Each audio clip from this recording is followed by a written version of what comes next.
آتی ہے۔ جو میری بہنیں مجھے سن رہی ہیں، جو 5 وقت کی نماز آج آپ کو بوجھ محسوس ہو رہی ہے، کل جب آپ اکیلی قبر میں جائیں گی نا، آپ کے نبی نے فرمایا بے نمازی کو جب قبر میں رکھا جاتا ہے تو قبر کی دیواریں آپس میں ملتی ہیں اور اس کی پسلیاں اس طرح ٹوٹ کر ایک دوسرے میں گھس جاتی ہیں، یعنی پیس کر رکھ دے گی قبر آپ کو، آنکھیں باہر ہوں گی، منہ زبان باہر، دانت ٹوٹ کے باہر آ جائیں گے، آپ کا دماغ پچک جائے گا، اس کا مغز باہر نکل آئے گا،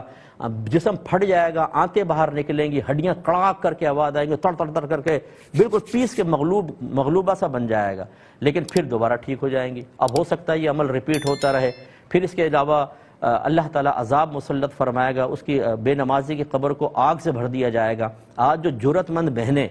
کسی دیندار کی تلقین کے جواب میں کہتی ہیں مولویوں کا اللہ بیڑا غرق کر دے، زندگی حرام کر رکھی ہے ان مولویوں نے، ارے بھائی حرام نہیں کر رکھی، وہ اللہ تبارک و تعالیٰ اس کے رسول کا پیغام آپ کو سنا کر، آپ کو عمل کی ترغیب دے کر آپ کے عذابات قبر کو دور کرنے کا سامان کر رہے ہیں، آپ کی اچھی موت کا سامان کر رہے ہیں، میدان محشر میں آپ کی عزت کا سامان کر رہے ہیں، پل صراط پر آسانی کا سامان کر رہے ہیں، جہنم سے آزادی اور جنت میں دخول کا سامان کر رہے ہیں۔ ایسے ہمدرد لوگ کہاں ملیں گے آپ کو؟ لیکن آپ کو چاہیے غیبت کرنے والیاں، چغلی کرنے والی، شوہر کے گریبان پکڑ کے ٹکرے مارنے والی، ساس سے مقابلہ کرنے والی، نندوں سے مقابلہ کرنے والی، دوسروں کے ہرس کے اندر حرام حلال کی تمیز بھلانے والی، لیگ پولنگ کرنے والی، جیلسی میں مبتلا ہو کر دوسرے کے لیے ہاتھ اٹھا کر بددعائیں کرنے والی، ایسے لوگ چاہیے آپ کو؟ یہ آپ کو میدان محشر میں راحت دلوائیں گے اور نجات دلوائیں گے؟ وہ ہماری بہنیں نماز نہیں پڑھتی، پڑھی ہوئی فجر میں پڑھی خراٹے لے رہی ہیں، جی میں تھک گئی تھی سارا دن، بہت کام کرتی ہوں۔ ارے کام کرتی ہیں تو آپ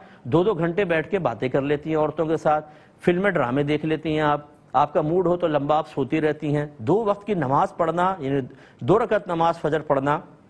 5 وقت کی نماز کے حساب کر لیں کتنا ٹائم لگتا ہے، یہ ہمیں بوجھ محسوس ہوتا ہے۔ ایسی عورتیں یا کوئی بھی مرد بھی ہو تو یہ گناہ کبیرہ کے مرتکب ہیں، فوراً اللہ کی بارگاہ میں توبہ کریں، اس سے پہلے کہ ملک الموت علیہ السلام دروازے زندگی پہ دستک دیں اور آپ اپنے سب پیاروں کے درمیان سے اٹھا کر اندھیری قبر میں ڈال دی جائیں، پھر ہماری چیخیں سننے والا بھی کوئی نہیں ہوگا۔ مجھے امید ہے کہ کوئی بہن انشاءاللہ اس سے نصیحت ضرور حاصل کرے گی۔